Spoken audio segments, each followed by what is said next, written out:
মানুষ মানুষের জন্যে, জীবন জীবনের জন্যে একটু সহানুভূতি কি মানুষ পেতে পারে না? সত্যি এই সহানুভূতি দেওয়া বা নেওয়া এই ব্যাপারেই আমরা আজ উপস্থিত হয়েছি আমাদের এই চ্যানেল দেবব্লগ 4। সবাইকে স্বাগতম জানাই। আজকে আমরা উপস্থিত হয়েছি আত্রিকের জন্মদিন উপলক্ষে এক বিশেষ অনুষ্ঠান ডেবরা মালতলার আশার আলো স্বেচ্ছাসেবী সংস্থায়। আশা করি সবাই ভালো আছেন। যারা এখনো আমাদের চ্যানেলটি সাবস্ক্রাইব করেননি তাদের উদ্দেশ্যে বলছি, এইরকম নতুন নতুন ভিডিও পেতে অবশ্যই আমাদের চ্যানেলটি সাবস্ক্রাইব করে আমাদের পাশে থাকবেন। চলুন, প্রথমেই আমরা দেখতে পেলাম খুব সুন্দর এক উষ্ণ অভ্যর্থনার মধ্য দিয়ে আশার আলোর প্রত্যেকটি খুদে কচিকাচারা আমাদের বরণ করে নিল। এরপর আস্তে আস্তে আমরা দেখতে পাবো তাদের নানা ধরনের অনুষ্ঠান, নানা ধরনের আবৃত্তি, গান, গল্প, অনেক কিছু। সেই সাথে থাকছে কেক কাটা সমেত দুপুরের আহার, সমস্ত কিছু আজ আপনাদের সাথে তুলে ধরবো।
ফাইনাল হয়ে গেল।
বারবার ধরে হ্যান্ডিক্যাপ কথা বলা হচ্ছে, এটা আমার ভেতরে লাগছে।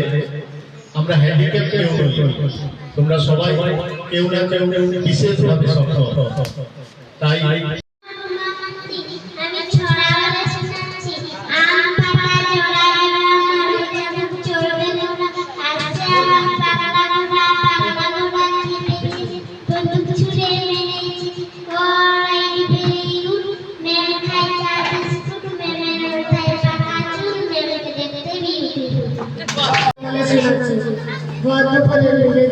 চক্রবর্তী ও যে অসৎ কাষ্ট হইত ঐতিহ্যের ছাতা তলায় গাছের ডাল যেখানে আদর করার কথা চলছে ধরে গরু বছর গাছের তলায় শুয়ে দেখছে দেখা মানে খুলে যায় আকাশটাকে ছুঁয়ে ফুলের মধ্যে বোঝায় করা শুকনো করার আটি নদীর ধারে বাঁধা তাদের ওই যে বড় নৌকাটি, কেউ কবনা নেই বাতাস ওড়ার নিঃসাদা ধুলো, ভর দুপুরে যে যার ঘরে ঘুমোচ্ছে লোকগুলো, শুধু কি আর মানুষ ঘুমোয়, যে জানে সেই জানে, আচল পেতে বিশ্বব্যাপক ঘুমোচ্ছে এখানে।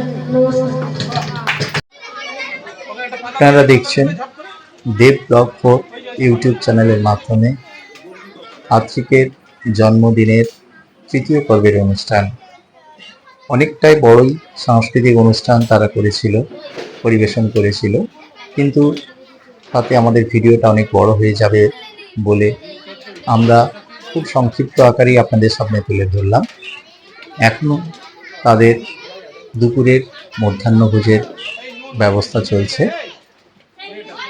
এই স্বেচ্ছাসেবী সংস্থা আশার আলো, যার মূল কর্ণধার অমিত কুমার পাল মহাশয়, যিনি আমাদেরকে সুন্দর একটি সুযোগ দিয়েছেন এই ধরনের একটি অনুষ্ঠান করতে। আমাদের মধ্যে যদি কোনো সহৃদয় ব্যক্তি কেউ থাকেন, তাহলে যদি কারো ইচ্ছে হয় এই আশার আলো যে কচি কাঁচা খুদে বিশেষভাবে সক্ষম শিশুদের মুখে একটু হাসি ফোটানো, তাহলে অবশ্যই এই সংস্থার কর্ণধার অমিত বাবুর সঙ্গে যোগাযোগ করবেন।